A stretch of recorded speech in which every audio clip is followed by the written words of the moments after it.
All contents, including opinions and views expressed, are ours alone and does not necessarily represent the opinion of the City of Wilmington or its employees. The City of Wilmington has not approved of and is not responsible for the content of this podcast series. Thank you and enjoy the podcast. Welcome to The Cop and the Shrink, a podcast exploring mental health, law enforcement, and societal issues from the perspective of a police officer and a mental health professional. Have questions about current events, social media, mental health, or police matters? Visit thecopandtheshrink.com. Let's get this episode started with your hosts, Harold Bozeman and Dennis Carradine.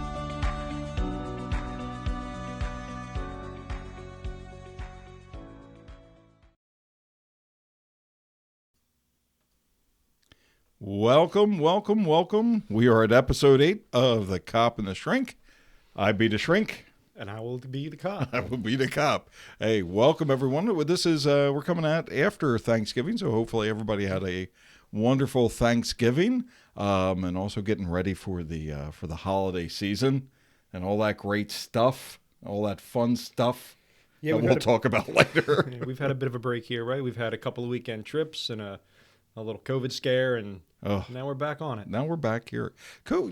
Before we get into our topics tonight, let's talk a little bit about the now Omicron. Omicron. Say it with me. Omicron. There's no N. Omicron. There it is. There is Omicron. I was in a fraternity. I should know these things, but I don't. But the new variant, so it was taken out and said we had to be afraid of the new variant. And then the question was asked, well, is the new variant in the United States? And it was like, no, it's just in Africa right now, but we should be afraid of it. And I'm wondering what level of threat we have to be afraid of now as the variants continue to go out. But that's probably a topic for another day. Well, now they're saying they've detected Omicron in the United Kingdom as well. So it's not just in Africa at this point. Now it's starting to spread out. But this... No, go on. It's never going to end, right? No. This thing isn't going to go away. And every time they say it's a new variant, it's no different than the flu varieties, right? Right. They've dozens of named flu varieties based on the proteins, H1N1, H2N1. So this thing's never going away. There's going to be variants of this forever. Well, and we both have been in agreement. I think we both have. We believe in the vaccine. We haven't really believed in the mandatory means of the vaccine. We would want people to get the vaccine. We believe in the science of certain things. But at this point in time, as these variants come out, I think we should be aware of them. But then again, I don't think we should be placed in a position of fear all the time. We should, somehow we have to do something different. And I know that we're going off our first topic, because it just happened, but we're going off of this topic. But at some level, it's every time a new variant comes out, even though it's going to be here for the rest of our lives. And funny enough, coronavirus has been around longer than 2 years. It was on the Lysol bottle back in the 40s and the 50s that Lysol could get rid of viruses like the coronavirus. Is that every time this new variant comes out, there's almost that sense that we have to be deathly afraid of every single thing that comes out. And there's so many other things in this world that could kill you. Right. I mean, listen, to be honest with you, I didn't hear about any of the variants between Delta and Omicron. So I don't know where they went. Apparently they have been out there and they've been announced, but I haven't heard of any of them. So well, there was the Mu. So I guess there was no reason to be afraid of them. There was the Mu variant, the Mu variant. The Mu variant. That was only in bovine. Oh, bad joke. Oh. So, welcome back to The Cop and the Shrink. Visit us on thecopandtheshrink.com. Also, check us out on the web and check us on Facebook, Instagram, Twitter, and everywhere else that you have your social media. Also, make sure to check out our friend, it's old Jim Wyatt over at Great Review Cigars. I don't know if you could see that. Great Review Cigar. He has merch out there. We said he was one of our first sponsors, so you can sponsor us and sponsor the content of the show. But check out the cool T-shirt. You get a little smoke and a beer with him. And Jim is a police officer, but he also does cigar reviews. And he's been pumping it out there with us, which is pretty cool. I enjoy that. And so We look for folks to help us with content, because also at the same token, we want to hear from you. We want you to send us what you want a topic to be. So make sure you go to the Cop and the Shrink, send us an email. So our first topic, if you haven't, and we started joking around with this in the press and all, or in the prep of it, and I was joking around with it personally because I find it hysterical, even though that it probably isn't. It's probably some sort of, desecration of gas pumps or whatever, but you've probably seen them all over the place. Gas prices right now are out of control. They are higher than post-Hurricane Katrina prices right now, but there are these little stickers with Joe Biden pointing, saying, "I did that." Well, there's a couple varieties out there. there. There are. Also There Donald are. Trump that says, Joe did that. Yeah. And Kamala Harris that says, "I don't know what's going on." In all truth, not political, not against our president or anything, but in all truth, there's something really wrong here with supply and demand. We are looking, and I live in Pennsylvania, you live in Delaware. We're looking at gas prices that right now are stopping, pumps are stopping at $75, and you're not filling your tank up. So again, we're going back to post-Katrina prices that are actually probably about 50 cents more than what happened during that, where we had literally we've had the supply chain completely screwed after that. Now we're looking at in Pennsylvania for high test 93, you're looking at $4.20 a gallon for gas. So I got gas on my way here. I drive a tiny 4-cylinder compact car. I got gas on the way here from empty. A year ago, 13 months ago, that cost me $32. Right. Today it cost me $47. Ugh. So it's not quite doubled, but it's up like 40%. That's huge. That's huge. But that also goes into, now look, this topic isn't just about prices that are surging, because we're looking at 15 to 20% up in our turkey dinners. So just having Thanksgiving, reportedly it was 15 to 20% higher than last year. And that's a hell of a swing from the 16 cents cheaper that we paid for the 4th of July. Right. So here we're going up. We're going up more. Are we blaming our current political status? Or are we blaming? Who cares? The problem is that this affects people mentally. It affects people in the psychological sense, is that when you go out there and you're looking at, I have to get to work and I have a commute, and now I'm paying 40% more for a gallon of gas, where is it going to be that I can't afford the gas anymore to get to work? Right. And we're seeing that. So we first started to see the problems with the supply chain issues, with merchandise not getting to where it needs to be and not having enough things, supplies, food, staples necessary for people to live. And then it started getting into the gas prices, started affecting the price at the pump and people's ability to fill their cars up. Well, now it's going to start affecting the supply of employees, because like you said, at what point is it too expensive to go to work? You have people who work maybe minimum wage jobs. You have people that work service industry jobs who rely on tips. The tips are lower because people can't afford to go out to eat. Right. And the net income is lower because it's costing me 40% more to get to work. Right. So it's affecting people in a very real way, economically, but also, like you said, psychologically. People are getting depressed. They're losing work, or they're making less money. They're doing less things. They worry about how they're going to feed themselves and feed their family, and then day-to-day life starts to become a concern. It starts to become a real source of anxiety for people. Well, and think about in terms of, we had the supply of money, this surplus of money, right? Nobody was doing anything last year. Everybody was staying home. We got stimulus checks. Well, people got stimulus checks. I didn't see nothing. People got stimulus checks. There was a surplus of money that they're saying. And they said, well, that's going to drive the economy this year going into the holiday season. People are going to use that money to go travel. They're going to use that money to buy bigger Christmas presents and so forth. And then all of a sudden, here we have 40% increase in gas, 15 to 20% increases in food, lack of working, lack of all these things that are happening right now. At some level, when do you break? When do you, as a person, say that this is too much? I can't handle it. Well, I mean, let's talk about that. How is the demand for counseling and psychological and psychiatric services. And it's funny, as I'm not the normal therapist. We've already thrown that out. You're not the normal anything. I'm not the normal anything. We just power that out. But, the normal typical therapist keeps about 30 to 35 patients. I'm at like 60, whatever it is, because I want people to be seen and I want to see folks. But I'm having trouble getting people in, especially on that weekly basis, because I can't put many more hours in. Despite our need for a 25-hour day, it's not happening. And what's going on, and especially here in our area, phone calls are going unanswered.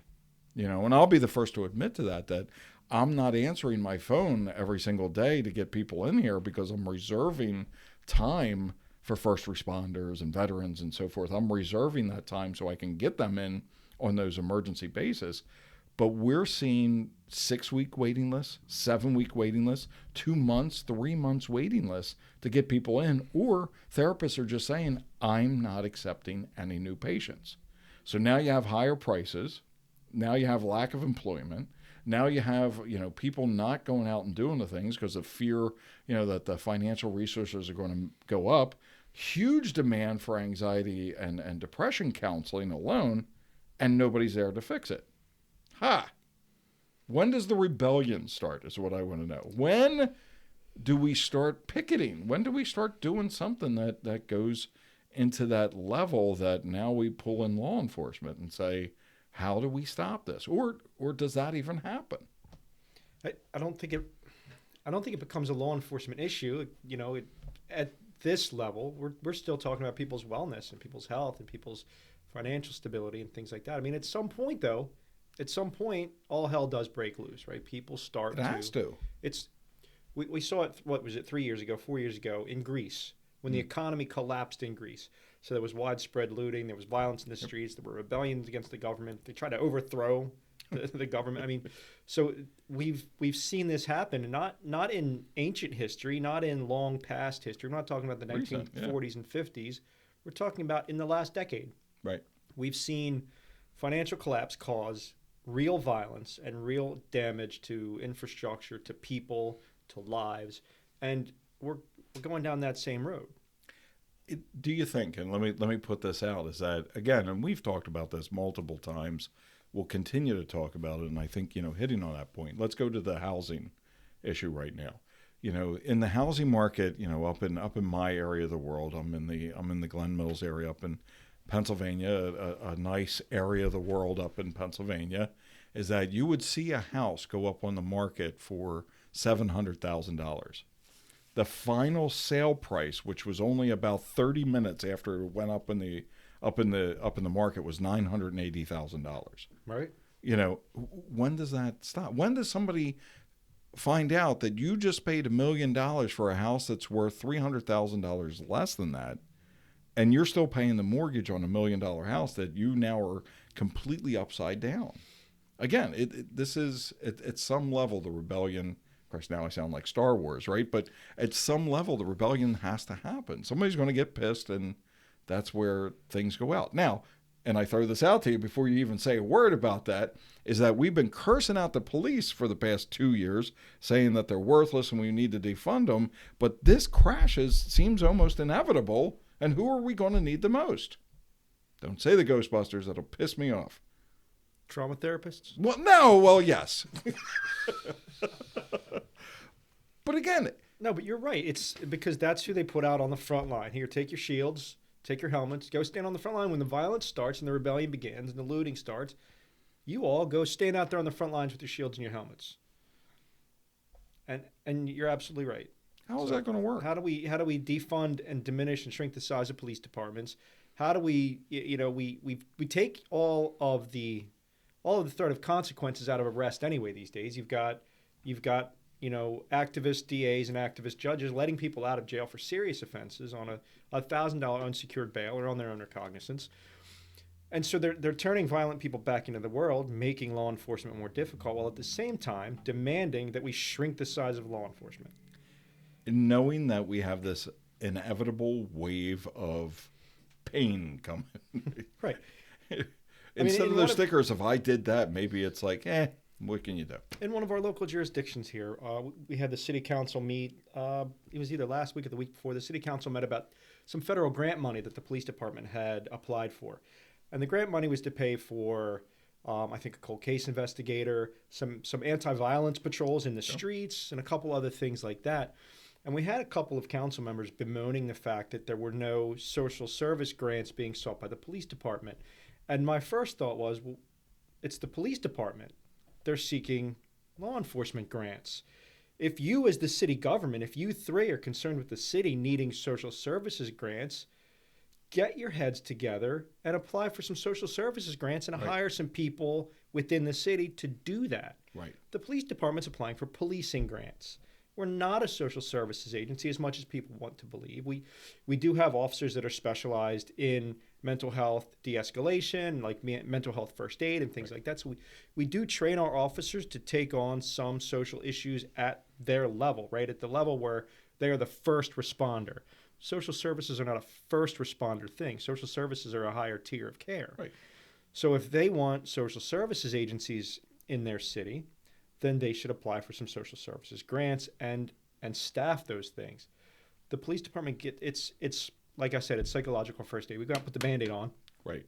Yeah. And then we refer people to social services. I don't know many social workers, and I don't know if you do either, that would want to go out into the neighborhoods and try to intervene in the violence and in the drug trade and in the shootings. I don't think that's what they want.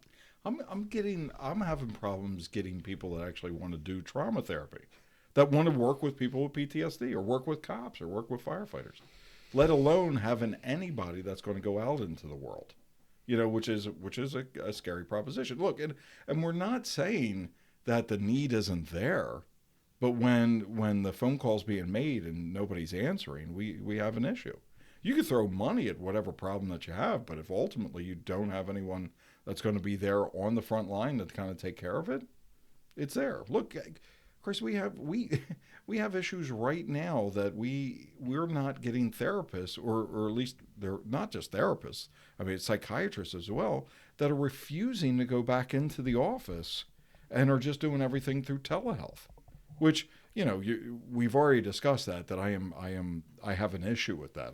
Me personally, therapy is a very intimate relationship. Not only are you discussing problems, but you're working through goals.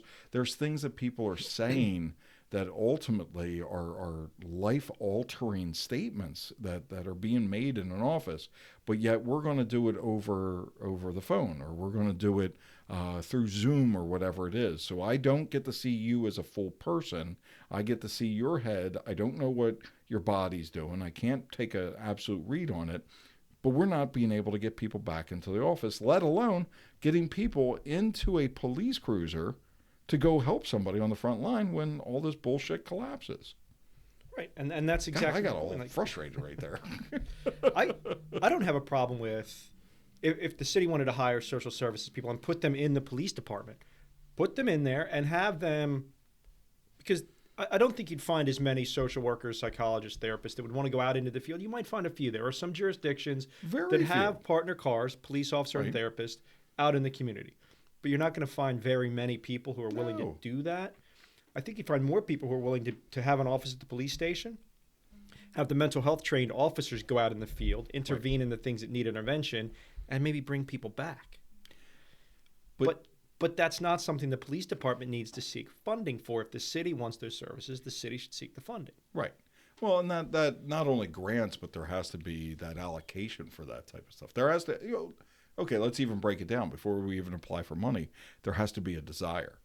There has to be somebody saying that this makes sense. Well, I think it's easy to say we need fewer police and more therapists. Right. It's a harder thing to cut the police and find willing therapists to take their place on the street. Well, very true. And then the cost of training said therapist. This is, it's funny. Both of my, our producer here, Denny, my son, he's in school right now getting computer engineering. My daughter, Melina, she's up at Penn State, biotech and all that. And as I yell over to Denny, it costs a pretty penny to go to school, right? It's not cheap to go to school right now, right? Yeah. So in the therapy world, you got to get your 4-year degree. And then at minimum, you have to go back to get your master's, or you go all the way and you get a 4-year degree or a doctorate degree, which is another 4 years. You have to get licensed. You have to intern. You have to do all that. But yet the pricing of schools is going up as much as gas is going up, as much as housing's going up, as much as food. It's never ending. So if I said, yeah, we need a bunch of therapists now, we need to train them right now. But the median salary for a social worker for an LCSW is about the cost of 1 year of that 6 years of schooling. 1 year. It's this never-ending cycle of garbage that we can't get out of. But we can't call today and say, oh my God, we need more therapists. Right. Wait till 2029. Right. We'll get them. It's not happening. And the ones that we have right now, we're taxed to the gills with patients based on this lockdown of people that have become suicidal. Anxiety is at a must. Depression is at an all-time high. Historical records are viewing us as one of the most depressed societies that we've ever had. And what do we do about it? We defund the police. No. You know what we do? We put it on social media. There you go. That's going to be that's going to be our next topic. But segue into segment 2. That's what we do, is that we don't do anything. We throw out conjecture. We have meeting after meeting. We Therapy do Zoom by meetings. Instagram. Yeah, we go on the grams, but we don't do anything about it. Seriously. Okay. You and I have had discussions, and I guess this is a part of the next topic, but you and I have had discussions about people we know where we literally watch them over the course of days and weeks decompensate and implode on social media for the world to watch. And we're like, is this person okay? No, this person's definitely not okay. They're not okay, and their social media shows it. And again, you go back and you look at, we were talking about, and we'll talk about in our next segment, but you look at social validation, is that we have a problem and people are calling out the problem, but we're not doing anything about the problem except calling it out. My father calls it pissing in the wind. My father called it pissing up a rope. Pissing up a rope. We're doing nothing, yet we're complaining about it, okay? So, all right, you're going to the gas station, and you're filling up the ride, and you're paying 40% more. So what have we done about it besides bitch and put little stickers that say, I did this? We've done nothing about it. You know what? I don't think there's anything the average person can do, right? This is a bigger problem. We can't go on TikTok and do a dance about it? I guess we could, or we could tweet somebody about it. I don't know, but it's a systemic problem with trucking and the supply chain. It's a governmental problem. They've shown that our government has shown time and time again that they will aggressively intervene in the things they want to aggressively intervene in. Right. For some reason, there hasn't been a whole lot of effort to either identify the problem with the supply chain or fix it. Right. Christmas trees. Black Friday. In-person shopping. I was watching it on the way into the office today. In-person shopping was down 28% for Black Friday. It's increased every year. This has been the lowest level, I think they said, since the 90s. The lowest level of retail participation, retail spending on Black Friday since the 90s. It's because, like we said, people have less money. Yeah.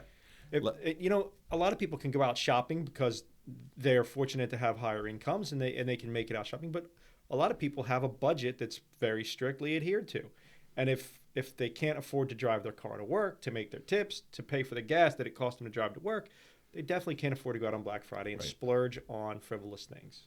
So just to put that together, so there's 2 Dunkin' Donuts in the state that have remained 24-hour Dunkin' Donuts. And you and I have a love affair with coffee. We know this, right? And we have the battle back and forth with Wawa and all that. We are in Wawa land. We enjoy our Wawa coffee. I enjoy a Dunkin' iced tea. I like their brewed iced tea over a Wawa brewed iced tea. It's whatever, right? You're forgiven. So the one that's near my office, 24 hours. That was one of the first, what we call the Jim O'Hanlon Dunkin' Donuts from way back. Jim O'Hanlon used to be a Mr. Donut. Mr. Donut, way back. It's always been a 24-hour Dunkin' Donut. And about 2 months ago, I started noticing that they were closed by 10 o'clock. 10 o'clock at night. And I'm like, I don't get out of the office, so I'm forced to stop. Now I've noticed they're closed by 7 o'clock at night. They can't get the people to work overnight there. They can't get people to work regular shifts. In Newark, there are restaurants that have signs that literally say, we are now closed on these days of the week. Please bear with us. We can't find staff. So you and I are not going to sit here and figure all this out. That's not our fortes or anything. But psychologically, we're getting pounded with this stuff. And we're finding that just those simple things that we want to do, like get a damn brewed iced tea, isn't happening, but yet it's not being addressed by the people that need to address it. I'm going to get a big sticker that says, I did that, and stick it on that Dunkin'. So I did that. Good topic. So far, so good. I've been getting fired up with topics. We'll continue to get fired up with topics. And if you, too, want to get fired up with topics, go to thecopandtheshrink.com. Make sure you check us out on Facebook, Instagram, Twitter, MySpace if you have it, whatever else was out there. What was that? Tom. Farm, whatever that is. Farmville, FarmersOnly.com. We're on. No, we're not. God. Maybe we will be. Who knows? Anyway, but also check us out on our merch site as well. We'll talk about that later. We got topic 2 coming up. Thanks for listening. The Division of Wellness Services of the National Fraternal Order of Police is committed to leading the efforts to ensure the well-being of law enforcement officers. The FOP intends to no longer react to issues of critical stress affecting its members, but instead take a pre-act approach that is driven by trained peer support, research, empowerment of officers, awareness and stigma reduction, connections to service, and ongoing training and development. Information about the Wellness Division, resources, and publications can be found at fop.net/officer wellness. Donations to the National FOP in support of their Division of Wellness Services and other programs can be made online at nfop.firstresponderprocessing.com. Welcome back to The Cop and the Shrink. Remember to follow us on the copandtheshrink.com. Send us your topics, please. Every time that we do this, we sit down and we think about topics, and we think that we know what people want to hear and what we want to discuss and all that. But we truthfully want to hear what people want us to discuss, especially when it comes to mental health and it comes to policing. But also, understand that this is up for grabs. I mean, it could be truthfully anything. If you want our opinion of something.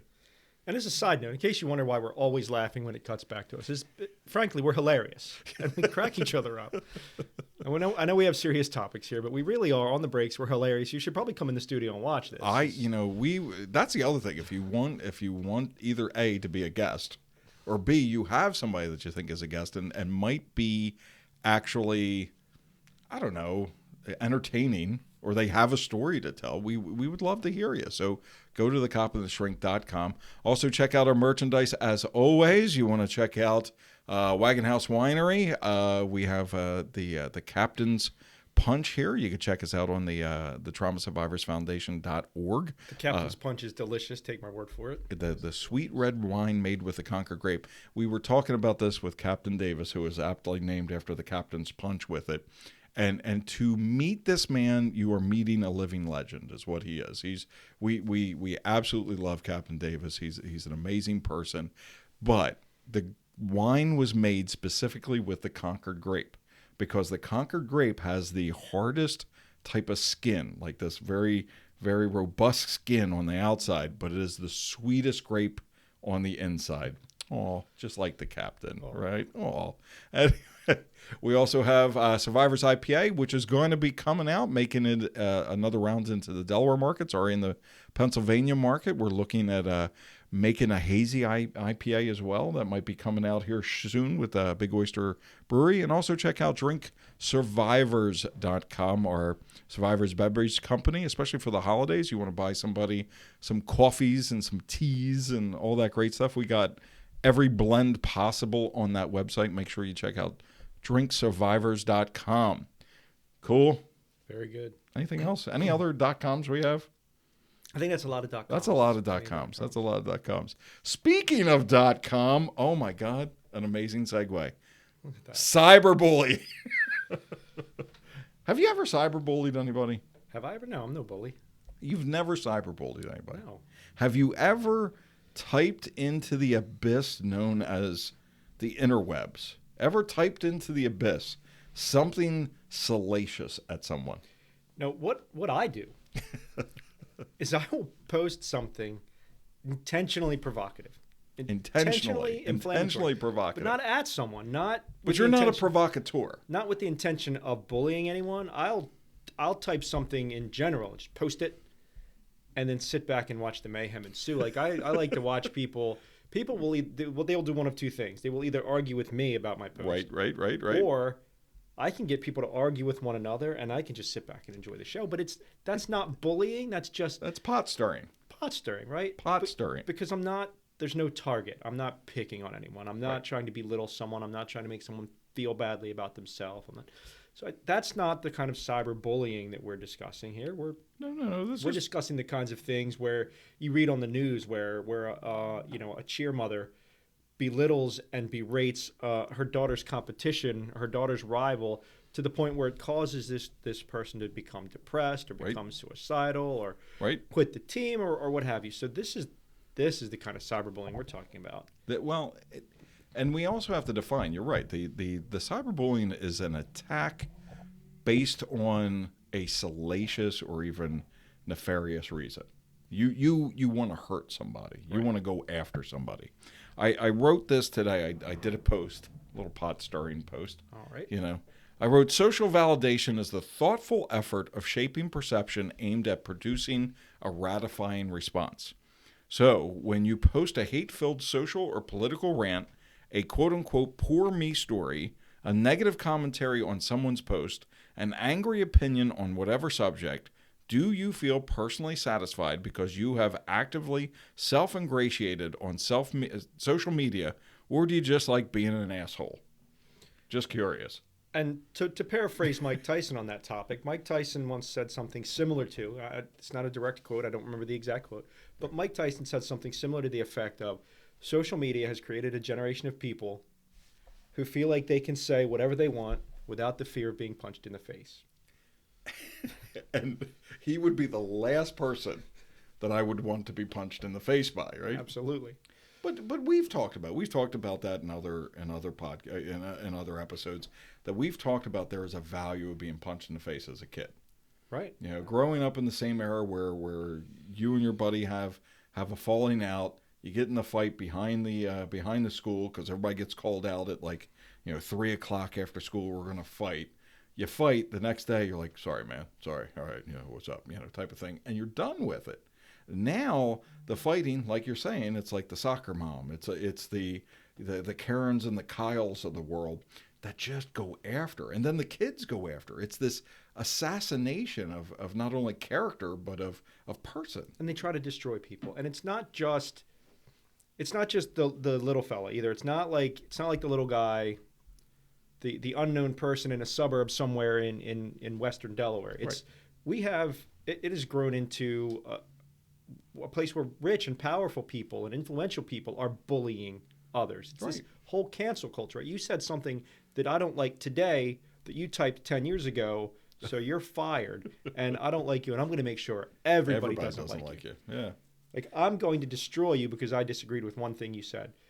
People have lost the ability to ignore someone. Like, if you don't like something I said, turn off the podcast. Right. Well, don't, because we need listeners. No, sorry. But it's become this culture, this cancel culture they're calling it, that if I disagree with you, if I disagree with something you've said or something you've believed, I must destroy you. No, you could just disagree with me and shut up. Right. Well, I got 12 thoughts going through my head at once right now. Let's hear number one. So my number one thought with it is that, do we take this to the street then? So if you type something into well, you probably will. I don't know. I'll go home later and bully you. So if you type something on social media at me and you come at me, do I then, as a person, just suck it up, or do I say, you know what? No, you're not going to do this to me, and we take it to the street? Like, I find you in the parking lot, and I kick your ass or something like that for saying something out there or trying to assassinate my culture. Is that happening? Which I think it is, right? This is happening. It's happening in the real world. And I wish it was just kicking somebody's ass. We've seen real world violence that started on social media.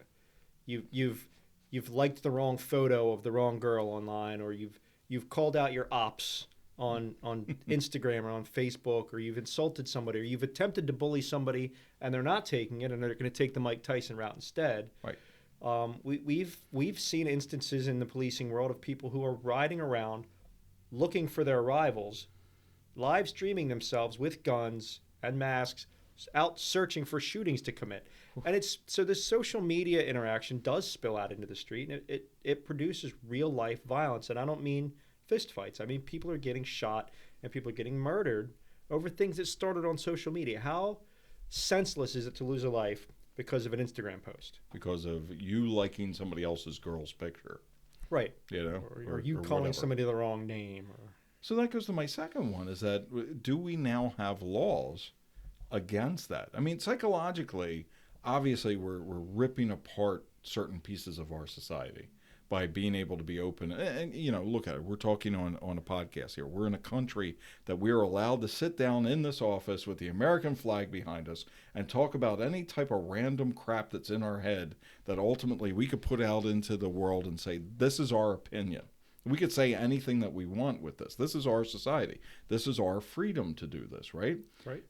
But now, is there a law? Is there any laws against cyberbullying that at least stops this to a point where it doesn't escalate to that unbelievable violence? So unfortunately, there's nothing we can do to stop it. There are laws in place that punish it, and there have been for years. It's I don't know how long ago, in the mid 2000s. MySpace.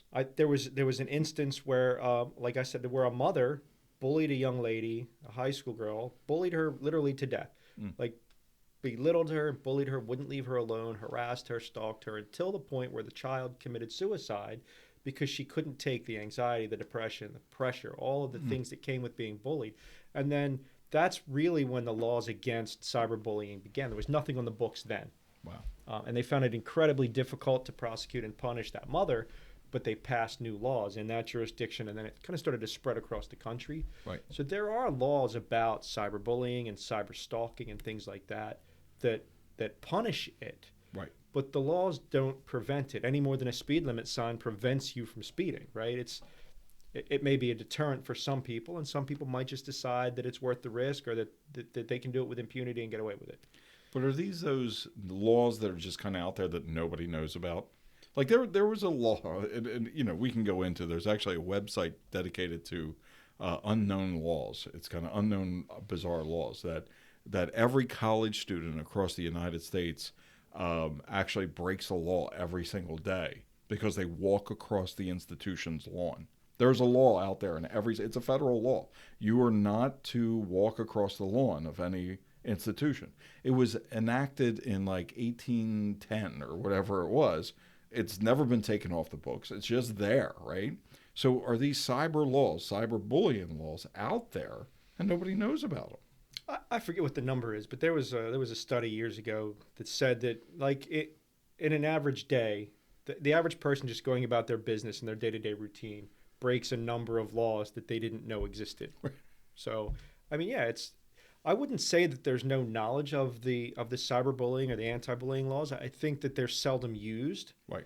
I think people are reluctant to report it. I think you might find people who are reluctant to say, Susan hurt my feelings by what she posted on the internet, so I'm going to report that to the police. But if Susan's doing it for months at a time or for a year at a time, and it's causing you real angst and it's causing you real distress, then people should probably at least report it or try to have something done. I mean, it's there. It's there. But so again, and all those 12 things that go through my head. So let's say it's non-preventative, it's punitive at the end of it. What prevents this stuff? Or is it something that we can't prevent? Because obviously if we say something here that somebody does not like, we could easily go back and say, well, it's our constitutional right to have freedom of speech. We could say, thank you. We could say whatever we want. based in this freedom, right? So, okay, if I'm bullying you online and I say something like, "Oh, I don't like your picture," or "You look like you look like a piece of crap," or "You should just go die," or whatever it is, wouldn't that person just go back to that amendment and say, "Look, it's freedom of speech"? I mean, at this point, most of the recourse that people take is they'll just report to the social media platform. I'll report you to Twitter, so Dorsey can take down President Trump's tweets and kick him off the platform, right? So that's what people resort to. I think they believe that's their recourse of first resort. They will report it to Facebook, to Twitter, to Instagram, to TikTok. If you've said something that's harassing or bullying or mean-spirited, all of those platforms have rules against bullying and rules against meanness. Right. And so they will block a person or suspend a person's account. So I think people try to handle it that way. Right. And I think that's probably appropriate for the less serious offenses, for the less serious cases of it. But there are, like I said, there are instances where people are literally bullied into suicidality. Which, again, you look at that whole idea of cancel culture is that, if we don't like you, we're going to get rid of you. We don't like this thing. We don't like something that occurs, or we don't like an object. We don't like a person. Cancel. We're going to cancel this. You know what? I mean, and some people have stood up to this cancel culture. Love him or hate him, Dave Chappelle called out the group that was coming after him, and he said, "You all call me dangerous. You all say that I'm oppressive and that I'm infringing on your rights, but it seems like I'm the only one who can't come into the office." Right. So at least he's like, people like Dave who have a personality that can stand up to it are faring better than people who just roll over and fall victim to it. So how do we teach people? And I guess this is more psychological. I mean, but it could also be just an educational point. How do we teach people not to fall victim to it? How do we teach people to almost put a blinder to it? Look, somebody might put it up. What was it? It's that, if you have like a viral video that goes out there, somebody's always going to say something just in there just to say something. The trolls of the world. Right. They'll put something out there. How do we get people to not fall victim to it? How do we get people not to have the victim mentality? I really wish I knew. Like, people need to develop the ability to just ignore, like I said. Right. If somebody has typed something or posted a picture or said something on one of these social media sites that inflames you, that you absolutely hate, it's completely free to scroll past it. Right.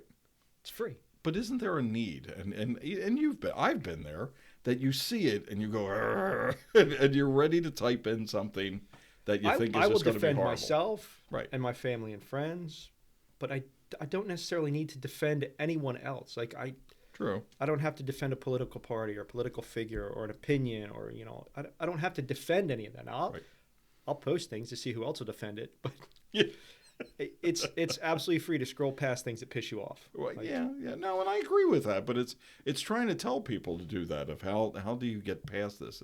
How do you get past people doing this? And again, I think this is also, if we go into the world of the ego, you look at ego diffuse, you look at ego intact, you look at how people feel about themselves, that there's almost that need to defend at all costs. It's kind of like yourself at all costs, by all means. Yeah, but even to the point where it doesn't make any sense. You have those friends that will just continue to go at it. I mean, but it was funny. What was it? The McGilla Gorilla. We were going down with all these rhyming things, and it was stupid, but yet that's funny. And I feel like everybody else on that post was completely lost. What the hell are these two doing? It's somewhere. I even forget how it started, but it was pretty hysterical. But there's those funny things that you go down to, that you start going down those rabbit holes, and I think people have to say something. It's not having that last word in. Like, I'm perfectly fine. And okay, this is pretty funny. My brother and I do this all the time. I love my brother to death. My younger brother to it. I'll give him a phone call, and I think Denny tried this. My son did this with his sister a couple of times. I'll give my brother a phone call, and we'll be on the phone talking to each other, and I'll go, "Oh, hey, man, I forgot to tell you." Click, and then I hang up on him. And he'll do it to me. It drives my mother absolutely insane when we did it. But it was like, okay, we're done. I'm getting the final word in. Screw you type of thing. Now it seems like people are trying to get that final FU in at the end of social media. I got to be the last comment. I'm going to drive my point home, and that's it. And you look like an asshole. You really do. It might start as a political rant on something, and then at the end, it's basically like, well, you look like poo, and it really, it disintegrates into this just nothingness. You're a not nice guy. Yeah, I hate you, poo poo, jerk. Yeah, stop being a jerk. Yeah, me personally, I don't get it. Somebody might come in there and say something, or put a weird quote or put whatever, and I could just easily delete it and move on. Or knowing my personality, I will put something back to it. Typically, it's a meme, or a GIF or whatever it is. I like to use the Abraham Lincoln picture that says, "You can't believe everything you read on the internet." Abraham Lincoln, 1862.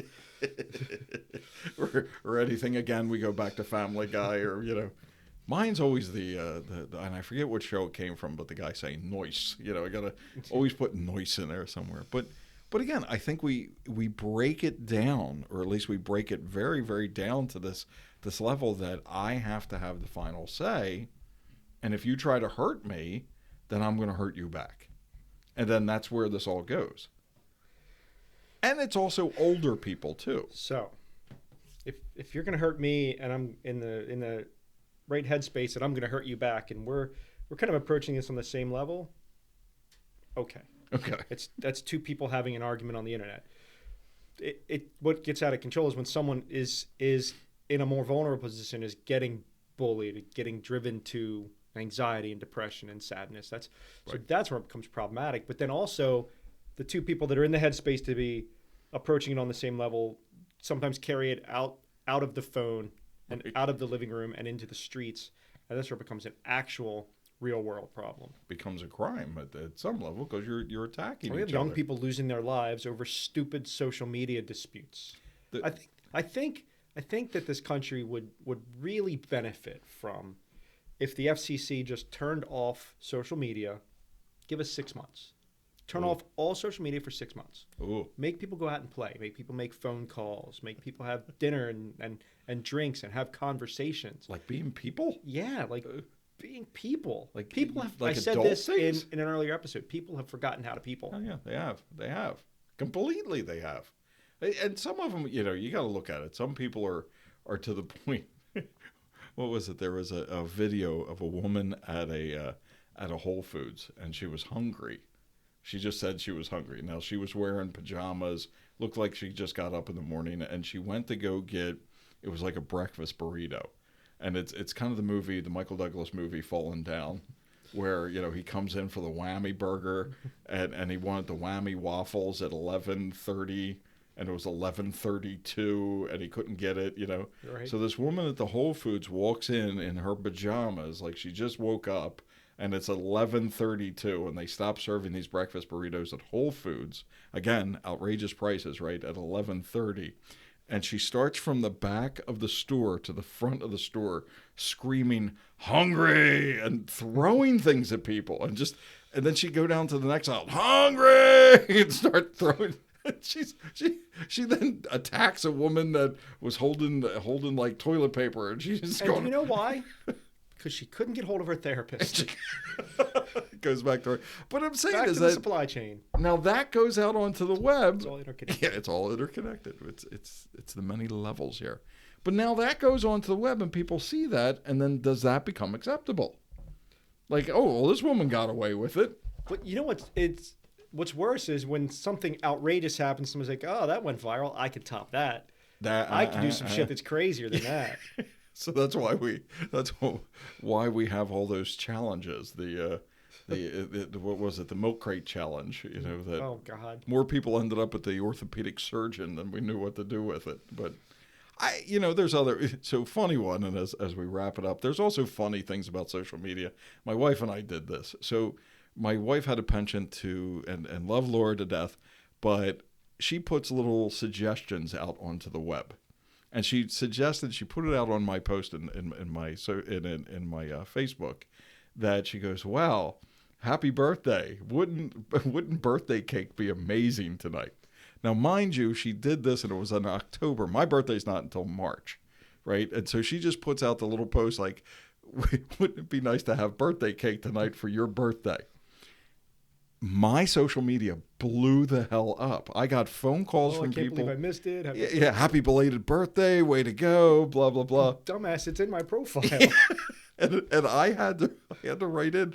I was like, thank you, everyone. But my wife just wanted me to stop at Wegmans and get her birthday cake. And I'm thinking, there is a power to this that is, it's unreal how powerful social media is. And if we use it for the fun and the good, then we're okay. If we use it for this evil crap, or birthday cake. It's always fun. The no context sad post. I just can't take it, and that's it. Prayers needed. For what? Tell me for what? If it's your gerbil died, I don't care about Mr. Fluffers. Or Tiddlywink. Tiddlywinks. Honestly, man, this is a topic we could go on forever about. But we can't. Just the post. But we can't. We have to take a break. We have to move into current events, and current topics, and news. We have to move into the news. The news. So we'll be right back with the news momentarily. You have seen their faces and read their stories. Our hospital heroes and first responders are remarkable. Their strength is inspiring as they continue to work around the clock in the fight against COVID-19. Throughout the pandemic, they have had limited downtime and limited access to prepared meals.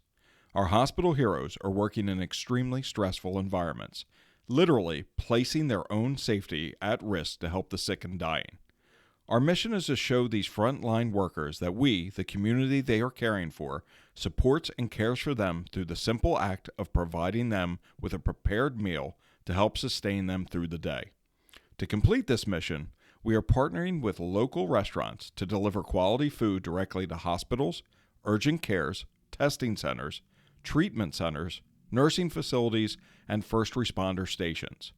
We have delivered nearly 25,000 meals to over 60 locations in Delaware, Pennsylvania, New Jersey, and Maryland. We have been honored to help these amazing men and women. The meals we bring are met with such gratitude.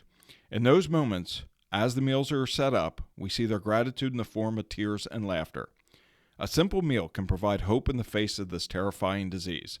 The Trauma Survivors Foundation's Hospital Heroes Food Drive has the incredible privilege of coming into the worlds of our hospital heroes and first responders at the most difficult time in their lives. For a $6 meal donation, you can help a hospital hero and a struggling restaurant stay focused and positive through the COVID-19 pandemic. There is a light at the end of the tunnel, but we still need your help to see our hospital heroes through this fight. Our heroes are why we do what we do, but you are the how. Your donation helps us provide food and hope to our frontline heroes. Your donation makes hope stronger than fear. Text Hospital Heroes to 44321 to donate a meal to a hero. Please visit us at hospitalheroesfooddrive.org to learn more about our mission. And welcome back to the Cop and the Shrink. Again, we're hysterical. And Listen we're to us. again. We are hilarious. Make sure you follow us again on thecopandtheshrink.com, on Facebook, on Instagram, on the interwebs, and all that great stuff. Check out our merch. Go to the TraumaSurvivorsFoundation.org. Also, it is Giving Tuesday when this podcast gets released. So make sure you give us a donation. We got some really cool things that happen. Something that we did for Thanksgiving, which has started becoming a different type of tradition for us. Last year, we went to Jefferson Hospital and gave Thanksgiving meals to our to our hospital heroes at Jefferson Hospital this Thanksgiving. We made it out to Lankenau Hospital, and we made it out to Bryn Mawr Hospital and gave our hospital heroes Thanksgiving meals. So again, get out there, do something. Make sure you send us over some monies so that we could have certain funny content, put it out on social media, and then joke about it. Now, but Give for the Hospital Heroes program, we have our therapy dog, that we have a program out there that we are getting together for trauma therapy dog. Obviously, any type of crisis intervention and so forth in our trainings. We have some cool stuff coming up that obviously we'll publish, but that's what we got going on. That's where we are today. That is where we are today. And in today's society, in our current topics and topic events, you brought one. Well, you brought both of them up. So speaking of how social media spills into the real world, the flash mob of 2004 has become the flash loot of 2021. The flash loot. I like that. So we have a problem primarily on the West Coast, but it's starting to spread. It's catching on in other places. We saw a lot of it during the civil unrest of last summer, but that was tied to what people saw as a movement. Right. Now it's just robbery. Right, we've seen it on the West Coast. We talked about this in an earlier episode, how they've decriminalized or reduced the penalty for certain thefts, where Right. they've now said that you could, if you steal up to $950 worth of merchandise, it's not a felony, and you're likely not to be prosecuted for it. Your bail will be unsecured. Blah blah blah.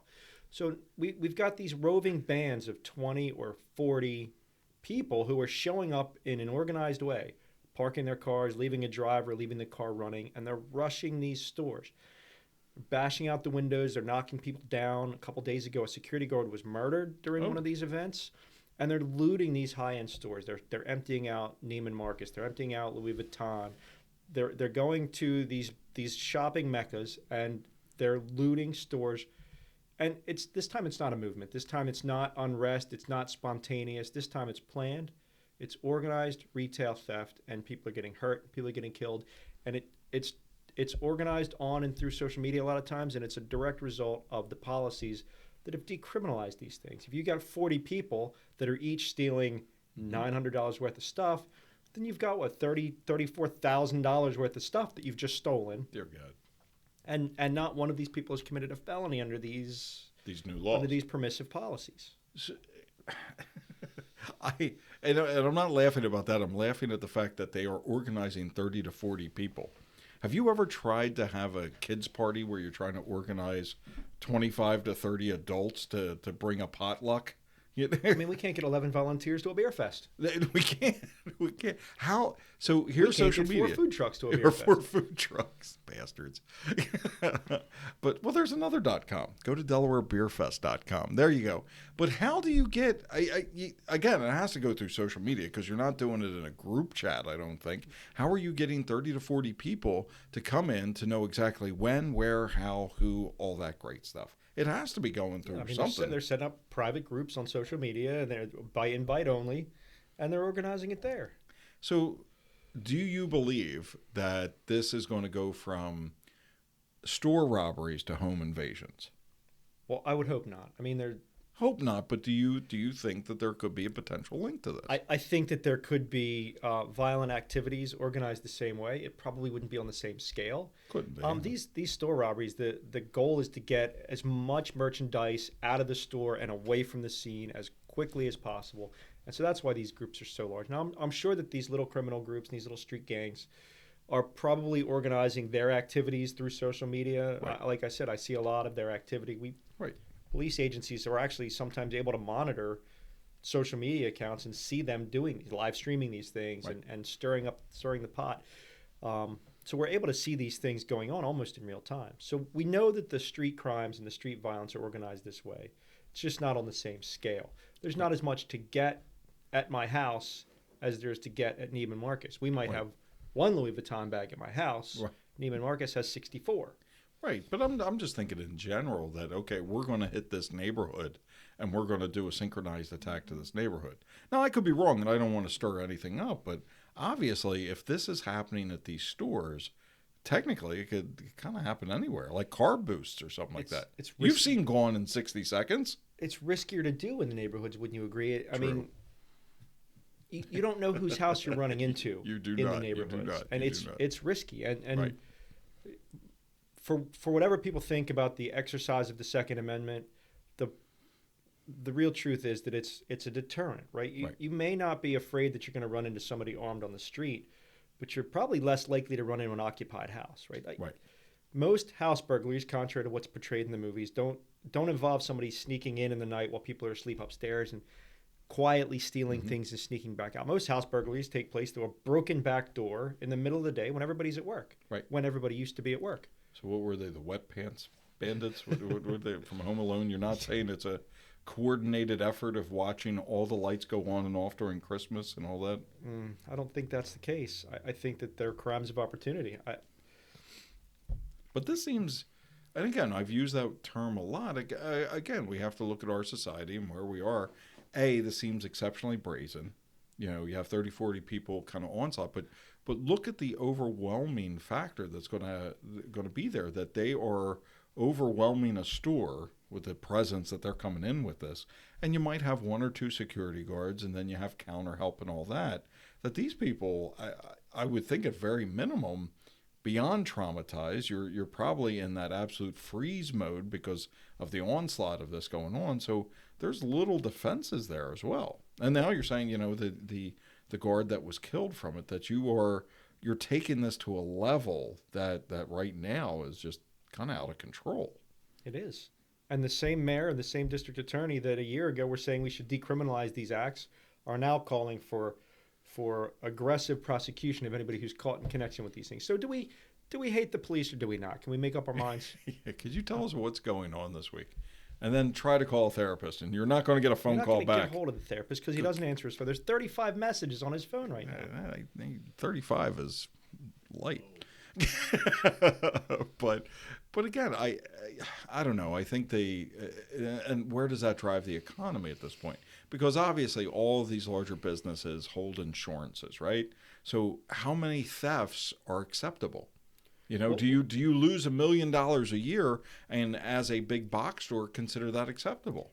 I mean, listen to what are some of the numbers that we heard in the last years when the Golden Mile in Chicago was being looted weekly, Right. They were losing hundreds of thousands of dollars per incident. Jesus. When Lower Manhattan got looted a year ago, they lost millions of dollars in merchandise from these high-end stores. How much of that does it take to drive prices up for the people that are willing to go into these stores and buy things? If I'm one of these retailers and my insurance goes up because I've filed all these claims about stolen merchandise and repairing my shop and I've got an employee killed in my store, so my insurance costs are going, my overhead has gone up, my prices are going up to cover it. So then we go back to, I did that. We go back to the fact that we right now have prices that are out of control for everything, and nobody's stopping this. Or we're trying to do the Monday morning quarterback is saying that we have to vigorously prosecute people after we have stopped prosecuting them. And then people try to justify it. Oh, it's these. That's that whole, what is that? You wipe before you poop. It doesn't make any sense, right? Yeah, Jesus. Then we have people justifying it by saying, well, Louis Vuitton has a ton of money. It's $1 billion company. Neiman Marcus has billions of dollars in assets. So it doesn't affect them. But who does it affect? You got the small retailers too, the mom and pop stores, the people who are supplied by the big retailers. In the city here last year, we didn't see multinational corporations being looted. We saw privately, locally owned businesses with the front windows kicked in and their stocks stolen, cleaned off the shelves. These weren't multinational corporations. Some of them haven't recovered. Some of them just went out of business. Right. So when we allow this behavior, if we excuse this behavior at Neiman Marcus, we're giving them permission to do it at mom and pop's shoe store. So we can't excuse it anywhere, or we've excused it everywhere. I even want to go into the fact that, okay, so a Neiman Marcus or Louis Vuitton or whatever has billions of dollars. They got billions of dollars because of the work and the effort that they put into it. Every single store, whether it's a mom and pop shop or it's a big box store, all started somewhere with somebody with an idea. Right. Home Depot started with a guy who didn't like the hardware store he worked in, so he started his own. Yeah. So here he goes, and now people are walking out of his business, quote unquote, his business with this merchandise. At some level, you have to say we're going to stop it. But that also goes into, that's a whole other thing about what are they, the food deserts, where you have cities right now that they can't get fresh food because people would loot the stores or steal stuff from the stores to the point where the store would shut down. And so all you have is kind of these bodegas that are into the corner that you could buy, like, stuff that they bought from other places that you come in and buy. And some of those are more expensive than you would find in a real grocery store. I mean, even locally, and I'm talking about years ago. I'm talking about 15 or 20 years ago. Even locally, we had grocery stores hiring police officers to stand in the meat aisle, Right. and in the medication aisle, the highest cost shoplifted things. Like they didn't care about rice or veggies or anything like that, but where the meat was and where the medications are, they hired police officers to stand in those aisles to try to prevent some of that. They like to call it shrinkage. I'll call it what it is. It's theft. It's theft. Right. So this isn't new. Right. This tactic is new or more recent, but people have been driving stores out of business with their shoplifting forever. Like, and you look at how it normally goes. Okay, we'll say a Walgreens, CVS, whatever, opens up into a quote-unquote bad area of the world. There's enough shoplifting into there that they just close that location. Mm-hmm. So now you're out of the medication that people might need to get, so they don't have to go far out of their area to get it. The people that were working at that store are now out of work, and have to find it somewhere else. And now you have somebody that owns a property that they can't lease out. So everybody's losing with this case. And the honest people in the neighborhood don't have a place to shop. The shop owners have closed the business, and the building owner doesn't have a tenant. Right. So you're affecting the economy on multiple levels. And who do we get angry at? We get angry at CVS Corporation for shutting it down. Right. We don't get angry at the people that should be prosecuted for stealing. There shouldn't be this idea of shrinkage, but again, I don't know. It's the cost of business. Now we have insurances that are going through the roof. There shouldn't be this idea that we ignore crimes because it's a lower level of crime. That's been debunked. Right. Commissioner Bratton debunked that by Right. focusing on low level crimes. You prevented the higher level. You bigger brought crimes. the actual crime rates down for decades until somebody decided to reverse those policies. Now there's always, we could again. Now the new mayor is a police officer, so trying. maybe he'll turn it back around. Maybe. Well, you look at the riots down in Baltimore. It was the Freddie Gray case down in Baltimore. The riots break out and they set loose. It was actually a CVS. They set fire to a CVS that was in the neighborhood itself. And basically they said they set fire to a place that represented a big corporation, represented the man type of thing, and set fire to it. But it also represented the place where Nana gets her medication. Yeah.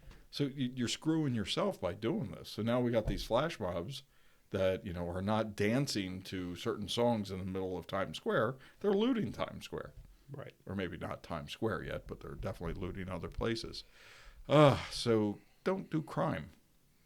Speaking of crime, if you try to run over your significant other with a car, if you succeed in running over your significant other with a car, should you be given $1,000 bail, especially if you've had aggravated offenses prior to that? And for those who don't really know how bail works, $1,000 bail costs you about $120 to post. Right. If you call a bail bondsman. So your bail, your real like felt impact bail, $120. $120. $1,000 bail for having run someone over intentionally. From taking your vehicle and running somebody over, which I don't know about you. I hit a squirrel not too long ago, and I felt horrible for like 3 days. Yeah. I don't know why. It was like the thing ran out in front of me. They're suicidal at best. The same way with deer here in the Northeast. And I felt bad about it. When you run somebody over, a living human person, that means you're a pretty bad guy or girl or whatever it is case. But you can get out of jail for $120. $120, and you get out of jail to commit more crime where you drive through a Christmas parade full of high school marching bands and old lady social clubs. And the tap dancing granny group that ended up losing 4 members that were killed. So if you haven't heard, this was in Wisconsin, correct? Mm-hmm. So gentlemen, and I say gentlemen loosely. I have other words, but there's words for this guy. So the whole background story to it is that he was let go on bail for running over his girlfriend with a vehicle. He was let go on $1,000 bail. He gets out for $100. He posted $120. He gets out, and then he commits a robbery. And at the robbery, he gets in a stolen vehicle. We're now at multi levels of just shit at this point. Gets in a stolen vehicle, drives down Main Street, USA, Wisconsin, and drives through their Christmas parade. Women, men, children, babies, you name it, drives through, kills so far 5 dead, 20 injured, 6 dead. 6 have died now. And 20 that were injured 60. with it. So where are we at fault? Who's at fault? We're all at fault. We're not Who's all on at fault. first? Well, something's wrong When here. we fill out bail recommendation forms, we look at the guidelines and say this person needs $40,000 cash bail. At some point, a magistrate or a judge or an arraigning attorney or somebody says, maybe 1,000 is more substantial, or maybe 1,000 is more appropriate. But how do you get to that level? How do you? Okay, and again, we always talk about my son here and not putting him on blast. He's a great guy, Listen, Rush Limbaugh talked about Bo Snerdley for years. He made Snerdley famous. We're going to make Denny famous here. Is that okay? Denny, my son, love him to death. He is my firstborn, my namesake. Love this man. He comes to me, hey, Pop, guess what? I ran over my girlfriend with my vehicle, and they gave me $1,000 bail or $1,000 bail. Do you have $120 to get me out of jail? Okay, are we at a moral dilemma at this point where I'm going to look at him and go, you did what?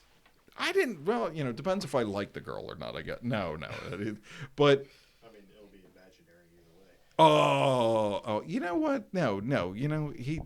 I got to give this boy confidence here because this is a good man. If you check out, it's Dennis Carradine the third. This is a good guy. Any of our listeners out there, he's 24. He's single. He's ready to mingle. This is a good guy. He needs, Oh, we're going to have a turn the camera around episode. We got to turn it around with him because he's a good-looking guy. He's a smart guy. He's getting into engineering. He's at the computer engineering. He works. If you're up at the St. David's area, go to Micro Center. You'll see him in there. He's an amazing person. But if he ran over his girlfriend, I don't know if I would give him $120. I don't know. I mean, I don't know. And then not because I don't love him. It's because now I'm questioning whether he's safe for society. Nobody did this for this guy. Nobody did this in Wisconsin and said, maybe this MFer might do it again. Nobody. I mean, my understanding is he's got a pretty extensive history for them to have drawn inferences from. The running over his girlfriend wasn't the first thing he ever did. No, but how do you get up to that, Peck? You run over a squirrel first. Right, and then you feel bad about it for 3 days. And there's no joke. And God bless the folks that were injured with it. But you don't start with that. That, obviously this guy has probably had domestic violence issues in the past. He's probably injured people in the past. But we give him $1,000. But do you know what the other problem is with the media? Not just social media, but the media, the media conglomerate, the news and the reporting and things. You know what another problem with them is? So far, there are certain news outlets who have refused to blame the felon. Right. All the news stories say a car ran through a Christmas parade and 60 people were injured. The car didn't do it by itself. It's not a Tesla. It's not freaking autonomous. It was Knight Rider. The car didn't drive through the car was driven through the parade by a murderer. Right. Let's call it what it is. This guy murdered people. His act was intentional. He could see them ahead. He had an opportunity to stop, surrender to whoever was chasing him, turn, give up, what have you. He continued on anyway. It was intentional. He murdered people. Right. And the news media refuses to acknowledge it, refuses to report this event as a murder or as a massacre. And I find it pretty telling that the same news media outlets were willing to call what happened, the tragedy in Charleston, a massacre, right, and call the jerk driving that car a murderer, the multiple felon. He was a murderer. Right. So why was it a massacre in Charleston and is not a massacre in Wisconsin? Why is it the multiple felon driver in Charleston and it's the car in Wisconsin? The funny part... the media is manipulated, right? Right. It's manipulated. Social media is manipulated by us, by the people, to shape ideas and to shape opinions. And then the news media, the news is manipulated by the big media conglomerates to shape overall public opinion. You know, it's funny. The larger news sources didn't post the murderer's picture. It was these small news sources. His picture was actually posted on Twitter before it was posted anywhere else, and just to see who was this guy. Basically, they didn't even release his name. It was a couple days before we saw a picture. That, to me, is just insane that you have a guy that does this, but yet we're going to blame the car. So now what do? We call out Chrysler? Because I think, what was it? I think it was a Durango. I don't know. Something like that. So now we call Chrysler and say, you're building cars that murder people. You're building assault SUVs. Assault SUVs that apparently just drive around with, David Hasselhoff. And come on, at some level, somebody has to step up and say this is wrong, and nobody's doing it. So, but that's the problem, and that's kind of what we've been talking about all day. Is that the demand for personal accountability is getting smaller and smaller and smaller as the society devolves. They're not demanding any personal responsibility or any culpability from anyone. It's always a deflection. It's always something else. It's always some underlying cause. It's always some trauma. It's always something. Being affected by your trauma is valid, but we can't just use it as an excuse, right? Some people are just murderers. Some people are just assholes. And the fact that we have diminished the need to demand social responsibility and personal responsibility from people is what's causing a lot of this. Well, it becomes the Wookiee defense. What was that? That was South Park, right? The Wookiee defense. Well, if you see this happening, then you have to understand that there are no Wookiees on Endors. So if it's a Wookiee, you must acquit. What the hell does that mean? It means nothing, because ultimately, if we play the shell game enough and we water down the issue enough, then everybody gets away with everything. Right, and we're seeing that. We're saying we want to start declining prosecution on what people consider lesser crimes. Well, then all you've done is embolden people. Right. Well, shit, I got away with that. Let me do this. Then maybe I could do that. Let's step it up a notch, Okay, I got away with beating up my significant other. Now I'm getting away with running them over with a car. So let me see if I kill her and I get away with that. It never ends. And for some reason, we're not yelling about that. Yeah, I'm yelling about it. Well, yeah, we get fired up here. So fun. Before we close up, I'm looking a little hairier right now. I did the No Shave November. So 1 day left. I got 1 day left with it, so this comes off December 1st, but I did it very specifically, $10 a day. I am donating $300 to the Helen Graham Cancer Center, the name of my mother, who was a breast cancer survivor, but I wanted to put that out there just because I wanted to, that I have never done the full beard mustache thing, and I kind of like it. I thought I was looking like, what was it, Riker from Star Trek a little bit. You know how he was clean shaven there for a while, and then all of a sudden he started putting that on, and then he started putting on a little weight. That's me right now. You're Riker. I'm Riker right now. Do it, number one. So again, good topics, my friend. Always good topics. Always good sitting here just talking. I mean, we could literally just have Denny set up the cameras and let it roll. I mean, sometimes we do veer a bit. But we could do that every day of the week. We could literally sit down and we could throw out something, like whatever it is, green beans. And eventually it's going to come back to something. Yeah. But it would be good. But it's always good talking to you. Always good. Always good. So make sure, again, you follow us on the web at thecopandtheshrink.com. Check us out on Anchor, where you can find our podcasts, on Spotify, on Apple, and everywhere else that you can find podcasts. And then give us a shout. Send us an email. Give us a couple of topics. We would love to listen to what you have to hear and what you have to say and what you have to do. And we'll sit here and chat about it. We'll even give you credit on the air for your suggestions. I think we should. So again, thanks for listening. It's the Cop and the Shrink. Have a great day. See ya.